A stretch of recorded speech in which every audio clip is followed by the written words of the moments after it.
A'udzu billahi minasy syaithanir rajim. Tabligh akbar majlis taklim pada Habib Fulan. Datang. Majlis zikir az-zikra Ustadz Kiai Haji Arifin Ilham. Datang. Pengajian A'agim. Datang. Pengajian siapapun datang. Datang saja. Tapi saya ni orangnya suka ngantuk Pak Ustadz. Asal dengar khutbah Jumat ngantuk. Asal pengajian ngantuk. Datang saja, insya Allah dapat pahala. Ngantuk-ngantuk dikit diampunkan Allah Subhanahu Wa Taala. Tapi dari tadi saya nengok belum ada yang ngantuk. Entah karena belum dapat kue, tapi nampaknya sudah dapat. Insya Allah. Saya melihat Ustadz berapa jam ceramahnya. Saya tidak pakai jam. Kalau saya lihat ada dua orang nguap, saya langsung tutup. Assalamualaikum. Bapak Ibu yang dimuliakan Allah Subhanahu wa taala, pendangkalan akidah sengaja diprogram. Zaman dulu pondok pesantren banyak, kiai-kiai Habib Buya banyak, dan pengganggunya tidak banyak. Sekarang anak kita diganggu. Dulu kalau di masjid-masjid, di surau, di langgar, di musola, itu anak-anak baca Quran. Yang sini baca a ba ba ba batata tatata bataba. Yang sini baca fabi ai ala'i rabbikuma tukadziban fihimal lu'lu' wal marjan fabi ai ala'i rabbikuma tukadziban. Yang ini hafal amma yatasaalun 'anil naba'il 'azim alladzi hum fihi mukhtalifun. Ramai masjid seperti suara tawon. Wow. Sekarang suara tawon itu tidak ada lagi di masjid. Dia sudah pindah. Pindahnya kemana? Warnet. War artinya perang, net artinya jaringan. Warnet jaringan perang. Saya masuk ke warnet, kebetulan mau kirim posting. Ustadz, tolong kirimkan posting PowerPoint ceramah Ustadz. Oke, saya kirimkan. Begitu buka laptop, paket habis. Masuk ke warnet. Masuk ke dalam warnet, memang betul-betul war perang, net jaringan perang. Masuk saya ke dalam suasana perang Irak-Iran. Asap mengepul, sudah ramai. Habis saya tadi disambut dengan marawis, drum band, solawat, assalamualaikum Pak Ustadz. Saya masuk ke warnet, satu pun gak ada yang nyambut saya. Semuanya sibuk menembak musuh yang tidak mati-mati. Saya tanya ke penjaga warnetnya, dek, nomor berapa yang kosong? Cari aja sendiri. Wah, kejam sekali penjaga warnet. Tidak ada sopan santun, tidak ada tegur sapa, tidak ada salam-salaman. Pokoknya suasananya seperti pembantaian muslim di Suriah. Hancur. Begitulah anak-anak kita. Yang buka warnet itu siapa? Yang memberikan izinnya siapa? Yang membuka usaha itu siapa? Kalau begitu internet haram. Internet bagus, tempat orang bisa belajar. Banyak jamaah yang belum ketemu saya, tapi sudah pernah melihat saya. Saya sudah lama ketemu dengan Ustadz. Loh, kok saya perasaan gak pernah ngelihat kamu? Kita bertemu di alam gaib Pak Ustadz. Di mana? www.youtube.com. Kita memang belum pernah ketemu, tapi kita selalu berjumpa. Ini kalimatnya kontradiktif. Internet mempertemukan kita Pak Ustadz. Berapa kali saya download ceramah Ustadz, namun akhir ini susah saya mendownload ceramah Ustadz. Kenapa? Paket saya habis Pak Ustadz. Apa maknanya? Bahwa anak kita pendidikannya didangkalkan.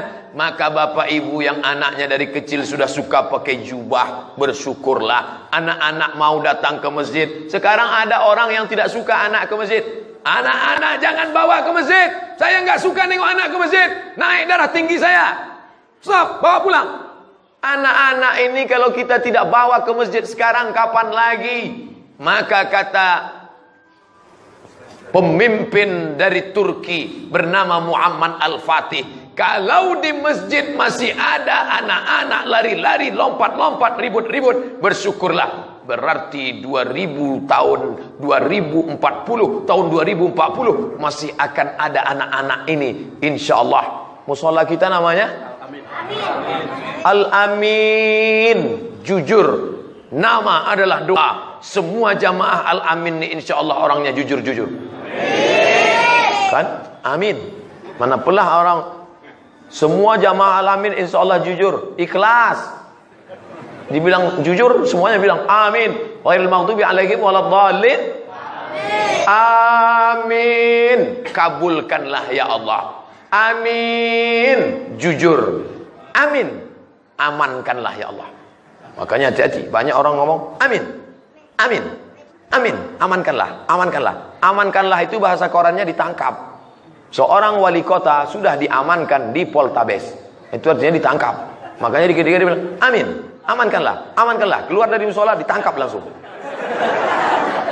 Allahumma inna nas'aluka salamatan fid din. Amin. Kamu tadi mau ke musola apa? Musola Al-Amin. Jujur, insyaallah musola ini akan tetap tegak berdiri. Orang yang mewakafkannya, menginfakkannya, mensedekahkannya, memakmurkannya. Tapi kita akan mati. Umur kita tak panjang, paling-paling 63 tahun. Siapa yang melanjutkan imamnya? Siapa yang akan menjadi pengurusnya? Siapa yang akan jadi RW-nya? Inilah anak-anak kita. Ini jadi ketua musola insyaallah.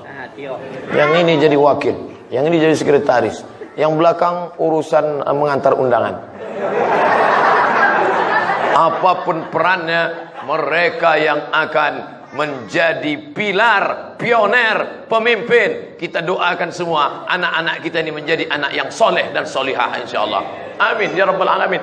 Apa maknanya? Di musola bertemu, menggembleng. Kalau khawatir anak kita akidahnya dangkal, di mana memperbaikinya? Sekolah musola. Sekolah, anak ibu sekolahnya di mana? Pesantren, ketinggalan zaman.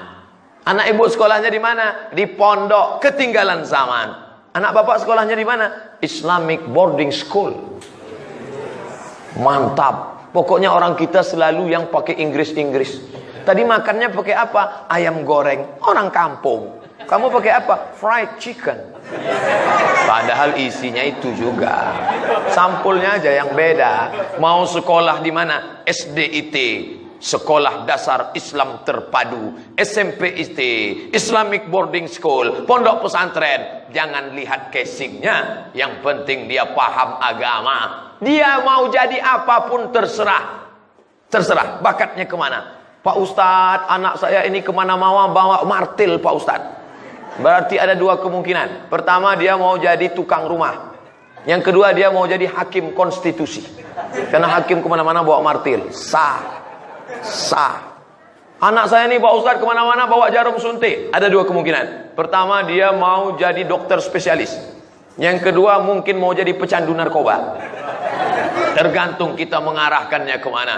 Oleh sebab itu, anakku, kamu mau jadi SHMH, advokat, pengacara, silakan. Kamu mau jadi insinyur arsitektur, silakan. Kamu mau jadi tokoh agama, sarjana, menjadi sastrawan, silakan. Tapi kau tolong agama ini. Dia memang bukan ustadz, bukan LCMA, bukan Habib, bukan Kiai, tapi dia SHMH. Bagaimana dia menolong? Dia buat LBH gratis, lembaga bantuan hukum gratis. Orang Islam yang terjerat hukum, dia bantu. Sementara sekarang siapa yang mengatur hukum? Orang kafir. Oleh sebab itu, kita persenjatai kepala anak kita. Ini orang Islam ceramah, politik haram, sekolah politik haram. Ada anaknya mau kuliah, Ma, saya mau kuliah nih Ma di UI. Mau pilih jurusan apa? Visipol, Fakultas Ilmu Sosial dan Politik. Jangan. Politik itu jahat, politik itu haram, politikus itu banyak tikus. Akhirnya orang Islam menjauhi politik karena sudah tertulis di kepalanya politik haram, politik haram, politik haram, politik haram. Akhirnya yang naik sekarang siapa? Ahok. Orang Islam harus punya keyakinan. Apa salahnya Pak Ustadz? Toh Nabi Muhammad ketika hijrah dari kota Makkah ke kota Madinah, itu gaetnya kan non-muslim, namanya Ibnu Uraiqid, orangnya musyrik, non-muslim. Kalau untuk mengangkat menjadi anak buah kita pegawai, boleh diangkat menjadi security, nggak masalah. Nabi pernah menggadaikan bajunya, baju Nabi hilang. Mana baju Nabi? Mana baju Nabi? Kenapa bajunya hilang? Baju besi Nabi hilang. Ternyata digadaikan ke tangan seorang Yahudi. Dan orang Yahudi itu menerima gadai baju besi Nabi bisalasina so'an, 30 sok gandum. Satu gandum, satu sok 3 kilo kali 30 sok sama dengan 90 kilogram. Padahal sahabat Nabi banyak yang kaya. Ada Abdurrahman bin Auf, ada Sa'ad bin Rabi'. Mana baju besi Nabi? Digadaikan ke tangan seorang Yahudi. Kenapa? Karena Nabi ingin mengajarkan umat ini berinteraksi sosial. Saya tidak ekstrim, saya tidak keras. Yang keras itu namanya ekstrim. Kalau yang lembut lunak namanya es krim. Siapa yang tidak seagama denganmu, halal kepalanya, pancung tengkuknya, halal hartanya, bakar rumahnya, ledakkan kedutaannya. Itu bukan aliran saya. Saya tidak suka kepada orang yang ekstrim. Tapi kita diajarkan untuk jelas. Masalah kepemimpinan, masalah politik, masalah kekuasaan, tidak ada tawar-menawar. Ya ayyuhalladzina amanu, hai orang beriman, la tattakhidul yahuda, jangan kamu angkat Yahudi, wan nasara, jangan kamu angkat Nasrani. Aulia menjadi teman akrab, aulia menjadi teman kongsi, aulia menjadi teman berkoalisi, aulia menjadi pelindung, aulia menjadi pemimpin. 5 makna aulia dalam kitab tafsir. Kenapa? Ba'duhum auliya'u ba'd. Kalau mereka kamu angkat jadi pemimpin kamu, maka dia akan menyembelih leher kamu. Orang Bosnia itu kalau sudah hari Natal mabuk minum kamput semuanya. Orang Bosnia anak gadisnya pakai rok pendek. Tapi ketika datang Slobodan Milosevic dari Serbia, dia anti-Islam. Tahun 1990 habis orang Islam itu, dia bantai, dia perkosa, dia bunuh, dia habisi orang Bosnia. Di situ orang Bosnia baru sadar, ternyata saya ini walaupun sudah pakai rok pendek, walaupun sudah buka jilbab, walaupun sudah hampir murtad, tapi kalau masih bawa-bawa Islam, saya akan dihabisi. Ingat, kejahatan terjadi bukan hanya karena ada niat dari pelakunya, tapi juga karena ada kesempatan. Waspadalah. Bapak Ibu yang dimuliakan Allah, Abdul Somad bukan menakut-nakuti. Abdul Somad hanya sedang menasehati dirinya sendiri, umatnya. Suatu malam saya ditelepon. Assalamualaikum. Waalaikumsalam. Betul ini Ustadz Abdul Somad? Tak salah lagi. Ustadz, ya, apa hukumnya baca doa di rumah anggota DPR? Bagus. Kalau ada DPR mau baca doa, bagus. Berarti dia taat pada Allah. Saya pun selalu diundang ke rumah DPR baca doa. Ini lain Pak Ustaz. Kenapa? DPR-nya bukan dari golongan kita. Loh, kok bisa dia menang? Kami yang milih Pak Ustaz. Kalian yang milih? Iya. Dan sekarang dia mau buat selamatan karena dia sudah terpilih. Kalian yang memilih dia semuanya masuk neraka jahanam. Ayatnya jelas. Wa may yatawallahum minkum. Siapa di antara kalian yang memilih mereka, fa innahu minhum, maka dia kafir sama dengan mereka. Yang datang masuk neraka, yang milih masuk neraka, yang mimpin baca doa paling panas nerakanya. Langsung dia tutup HP, sampai sekarang dia nggak nelpon saya lagi. Marah dia, sakit hati, tersinggung dengan saya. Ya salah sendiri, salah ngundang Ustadz. Saya biasa diundang di kantor dinas, PTPN, kantor BUMN, macam-macam. Saya paling pantang dibisik-bisiki. Ustaz, ya jangan ngomong masalah jilbab. Jangan ngomong masalah jilbab. Kenapa? Istri kepala dinas belum pakai jilbab. Oke lah. Begitu saya naik, siapa yang nggak pakai jilbab, neraka jahanam lah tempatnya. Hancur dunia persilatan. Begitu mau pulang, yang ngundang sudah marah sama saya. Ustadz ini nggak usah diundang lagi. 3 bulan sesudah itu saya ditelepon, diundang lagi. Loh, tapi katanya kemarin ada yang tersinggung marah. Yang tersinggung itu udah mati Pak Ustadz. Ternyata orang kalau selalu tersinggung cepat mati. Makanya saya tidak mudah tersinggung. Walaupun disinggung orang, maka sampai sekarang nggak mati-mati. Walaupun sudah banyak yang memprediksikan, nampaknya Ustadz ini tak lama lagi sudah mau mati. Bapak Ibu yang dimuliakan Allah Subhanahu wa taala, selamatkan anak-anak kita. Karena ketika saya memegang tangan calon mertua saya, apakah kau siap menerima anakku kau nikahkan? Ya, aku nikahkan engkau dengan anakku dengan mahar seperangkat alat salat. Saya tidak menikah dengan seperangkat alat salat dulu, lupa. Aku nikahkan engkau dengan anakku dengan sebentuk cincin emas tunai. Aku terima. Yes, I do. Maka saat itu di belakang saya sudah ada satu gerbong. Selama ini saya solat sendiri. Allahu Akbar. Usolli sunnatat tahajud raka'ataini lillahi ta'ala. Allahu Akbar. Sendiri cukup. Tapi setelah menikah, seorang laki-laki sudah punya makmum. Bangunkan istrimu. Ambil air. Percikkan ke wajahnya. Bangun! Itu kalau nikahnya udah 20 tahun. Tapi kalau masih pengantin baru, wake up my honey, wake up my darling. Yang ketawa malah yang anak-anak. Masya Allah, mereka sudah dewasa sebelum masanya. No problem anakku, cepat kalian menikah, cepat punya anak soleh dan solehah insyaallah. Amin ya rabbal alamin. Lalu majulah anakku yang sudah pakai jubah dengan peci putih, dibentang istrinya sajadah, solat dia, usolli sunnatat tahajud raka'ataini imaman. Aku sudah jadi imam lillahi ta'ala. Allahu Akbar. Masya Allah, dibentangkan sajadah. Apa kata dia kepada istrinya? Judul kita malam ini, di bawah mihrab cinta. So sweet. Begitulah indahnya. Dalam rangka apa? Menjaga akidah istri. Jangan sampai diselewengkan. Pergi kerja, pulang kerja, pergi berangkat jam 5, bahkan jam 4 di Jakarta karena macet. Jam 4 sudah pergi, sholat subuhnya pontang-panting, nggak sholat subuh karena takut macet, takut atasan, takut itu, takut ini, takut miskin, takut susah, takut mati, takut mata makan. Pulang jam 5, lewat maghrib nggak sholat, subuh nggak sholat. Manama, siapa yang tidur walam yusolli, sampai nggak sholat, balas syaitanu fi udhuni, kencing setan di telinganya. Kalau sampai tertidur nggak sholat, kencing setan di telinganya. Allah masih sayang. Kalau Allah nggak sayang, sudah tertulis di telinga WC, toilet.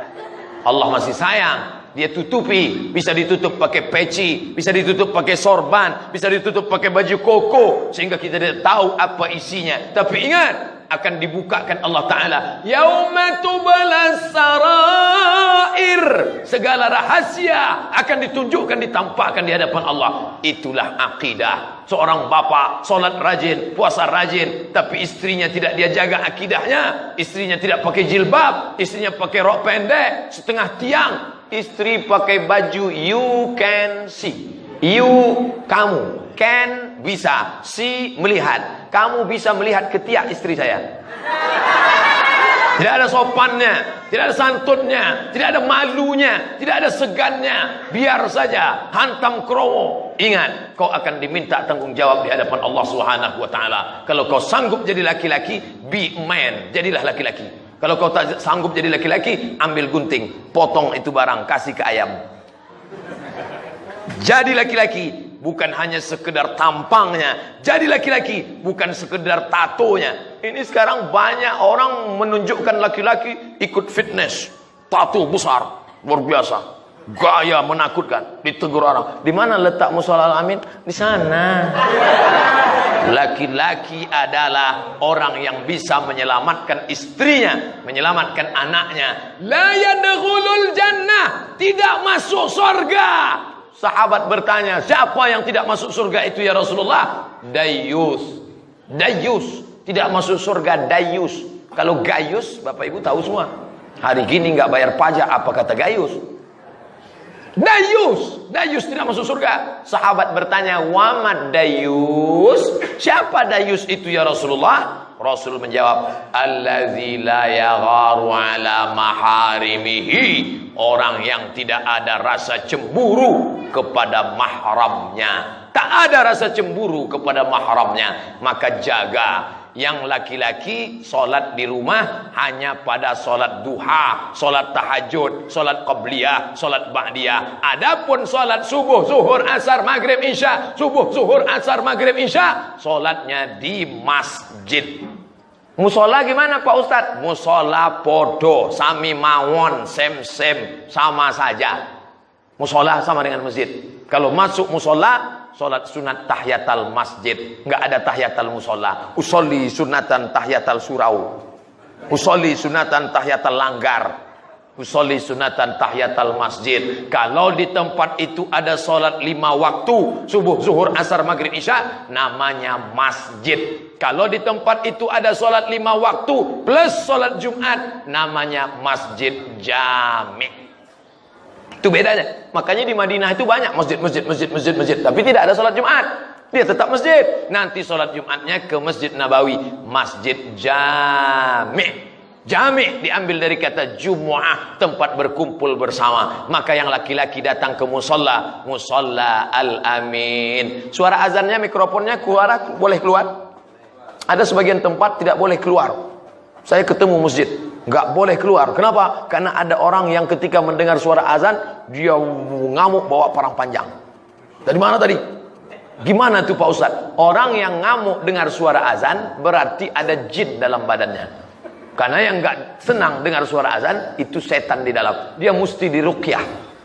Pergi ke ketua ARSY, Asosiasi Ruqyah Syariah Indonesia. Tadi saya ketemu di Masjid Az-Zikra, tempat Al-Mukarram Kiai Haji Ustadz Arifin Ilham. Ada di situ. Minta ruqyah supaya jinnya keluar. Karena setiap kali azan jinnya ngamuk. Setiap kali azan jinnya ngamuk. Apalagi dia memang suka pakai celana jin.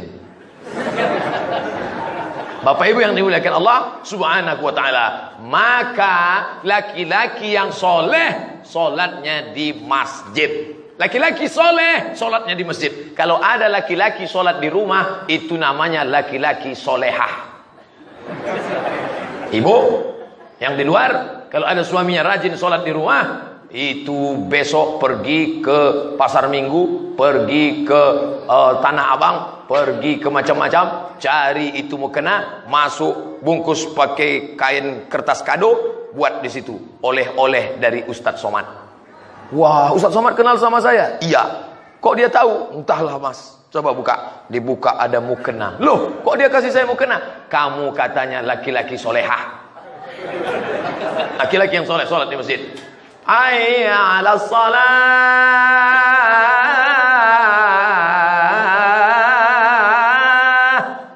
Dia jawab, kamu aja duluan lah. Yang disalahkan muazzin. Kamu tadi kok enggak ke musola Al-Amin? Saya sebetulnya udah mau ke musola Al-Amin. Terus kenapa enggak datang? Muazzinnya terlalu lemah gemulai. As-salatu khairum minan naum. Makanya saya tidur lagi. Besok muazzin robah lagu baru. As-salatu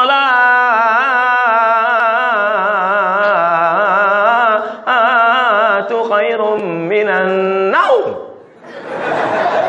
Tetap juga nggak datang. Bukan salah muazzinnya, tapi karena memang dia tidak ada azab dalam hati. Ingat, man taraka salata muta'ammidan, siapa yang meninggalkan salat secara sengaja, tidak ada uzur syar'i, apa hukumannya? Faqad kafara jihara, kafirlah dia secara nyata. Tidak ada tawar-menawar. Salat tidak bisa ditebus dengan sedekah, salat tidak bisa ditebus dengan infak, salat tidak bisa ditebus dengan umrah. Duit banyak, 30 juta, hubungi travel, pergi umrah, nangis di depan pintu Ka'bah, labbaik Allahumma labbaik, labbaik Allahumma labbaik, salatku banyak tinggal ya Allah. Tidak diterima. Kenapa? La kafarata laha illa dzalik. Tidak ada yang bisa menebus salat kecuali salat itu sendiri. Ingat hadis sahih.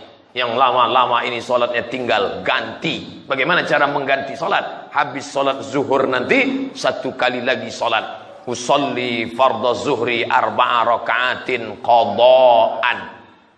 Bukan qoboan. Itu cuci tangan. Qadaan, mengganti. Salat itu ada 3. Usolli fardhu zuhri 4 raka'atin adaan, cash. Usolli fardhu zuhri 4 raka'atin qadaan, ganti. Usolli fardhu zuhri 4 raka'atin i'adatan, ngulang. Gimana ceritanya salat bisa diulang? Assalamualaikum warahmatullahi, assalamualaikum warahmatullahi. Gatal sikut. Begitu dilihat bekas cat, tadi habis ngecat tiang, maka bekas cat wudhu nggak masuk. Orang yang wudhunya tidak sah, sholatnya batal, ulang lagi i'adatan. Tapi orang yang meninggalkan sholat diganti. Saya baru sholat 10 tahun Pak Ustadz. Umur sampean berapa? 30. Akil balik berapa? 10. Baru sholat berapa? 10. Jadi kalau gitu utang sholat berapa?